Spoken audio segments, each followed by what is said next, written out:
ವಿರೋಧ ಪಕ್ಷಗಳು ಸಂಸತ್ತಿನ ಚುನಾವಣೆಯ ಸಿದ್ಧತೆಗೆ ಬಳಸಿಕೊಳ್ಳಲು ಅಥವಾ ಸೋಲಿನ ನಂತರ ಹತಾಶೆಯನ್ನು ಹೊರಹಾಕುವ ಒಂದು ಮಾರ್ಗವಾಗಿ ಬಳಸಿಕೊಳ್ಳುತ್ತಿವೆ ಎಂದು ಆರೋಪಿಸಿದ್ದಾರೆ.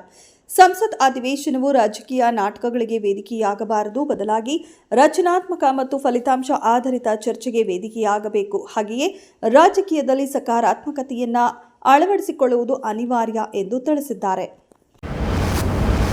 ರಾಜ್ಯದಲ್ಲಿ ಸುಮಾರು 40 ಲಕ್ಷ ಜಮೀನುಗಳು ವೃತ್ತರ ಹೆಸರಿನಲ್ಲಿ ಇದ್ದದ್ದನ್ನು ಗುರುತಿಸಿ ಅದನ್ನು ವಾರಸುದಾರರಿಗೆ ಮಾಡಿಕೊಡುವ ಸಲುವಾಗಿ ಪೌತಿ ಖಾತೆ ಅಭಿಯಾನ ಆರಂಭಿಸಿದ್ದೇವೆ. ಆದರೆ ಕುಟುಂಬ ವ್ಯಾಜ್ಯಗಳ ಕಾರಣದಿಂದಾಗಿ ಈ ಅಭಿಯಾನ ನಿಧಾನಗತಿಯಲ್ಲಿ ಸಾಗುತ್ತಿವೆ.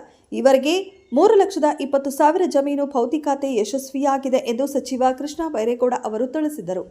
ಜನಸಾಮಾನ್ಯರು ಸಹಕರಿಸಿದರೆ ಈ ಅಭಿಯಾನವನ್ನು ಮತ್ತಷ್ಟು ವೇಗವಾಗಿ ಮುಗಿಸಬಹುದು. ಇನ್ನು ಮುಂದೆ ಪ್ರತಿಯೊಬ್ಬ ಗ್ರಾಮ ಆಡಳಿತ ಅಧಿಕಾರಿಗಳಿಗೂ ತಿಂಗಳಿಗೆ ಕಡ್ಡಾಯ 100 ಪೌತಿ ಖಾತೆ ಮಾಡಲು ಗುರಿ ನಿಗದಿಪಡಿಸಿದ್ದೇವೆ. ಪ್ರಗತಿ ಸಾಧಿಸುವ ವಿಎಗಳಿಗೆ ಪ್ರೋತ್ಸಾಹಧನ ನೀಡಬೇಕು ಎಂದು ಸಹ ಜಿಲ್ಲಾಧಿಕಾರಿಗಳಿಗೆ ಸೂಚನೆ ನೀಡಿದ್ದೇವೆ ಎಂದು ತಿಳಿಸಿದರು. ಕರ್ನಾಟಕ ಮೂಲದ ನ್ಯೂರಾಲಿಕ್ಸ್ ಎಐ ಕಂಪನಿಯು ದೇಶದ ಮೊಟ್ಟಮೊದಲ ಸ್ವದೇಶಿ ರಕ್ಷಣಾ ಕೃತಕ ಬುದ್ಧಿಮತ್ತೆ ತಂತ್ರಜ್ಞಾನವನ್ನು ಅಭಿವೃದ್ಧಿಪಡಿಸಿದೆ.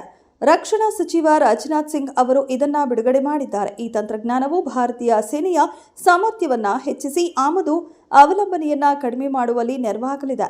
ಇದು ಆತ್ಮನಿರ್ಭರ ಭಾರತದತ್ತ ಪ್ರಮುಖ ಹೆಜ್ಜೆಯಾಗಿದ್ದು ಕನ್ನಡಿಗರಿಗೆ ಹೆಮ್ಮೆಯ ಸಂಗತಿ ಎಂದು ಕಂಪನಿ ಹೇಳಿಕೊಂಡಿದೆ. ನಾನು ಹಾಗೂ ಸಿಎಂ ಸಿದ್ದರಾಮಯ್ಯ ಅವರು ಸಹೋದರರ ರೀತಿಯಲ್ಲಿ ಕೆಲಸ ಮಾಡುತ್ತೇವೆ ಎಂದು ಡಿಸಿಎಂ ಡಿಕೆ ಶಿವಕುಮಾರ್ ಹೇಳಿದರು.